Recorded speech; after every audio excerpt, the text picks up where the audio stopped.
Green flag back in the air in Las Vegas. 16 laps to go. Watch Coulter pull out. All the way to the apron for Joey Coulter, trying to take the spot away from Crafton. Just as you mentioned, racing into turn number 1. Coulter takes second away. How about Brendan Gaughan now jumps to the outside of Todd Bodine? I believe he's on the high side. Look at him. There you go, 4 wide. We're not at Talladega, boys. Somebody lift. They're going to have to give, but right now, Brendan Gaughan's able to take 4th away. He moves up. Crafton running in the 3rd spot. Battle for the lead.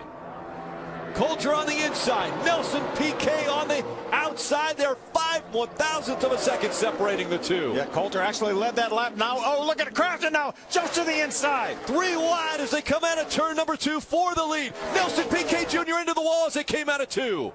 But I don't think he lifted, Rick. He hadn't lifted a bit, but Crafton emerges with the lead. Can he get back to victory lane in the Camping World Truck Series?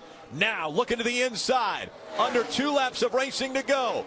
Does he have enough for one final effort to get by Matt Crafton? Oh, this is a great battle.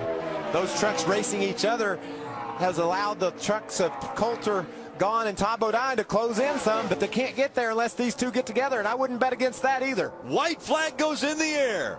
One more time around Las Vegas Motor Speedway. Crafton has a 2-truck length advantage over Nelson Piquet Jr. But now going into turn 1. Piquet Jr. charges down to the bottom of the racetrack, tries to slide in front of the 88, makes the pass as they come out of turn number 2. He did the slide job on him, and it worked. What a move.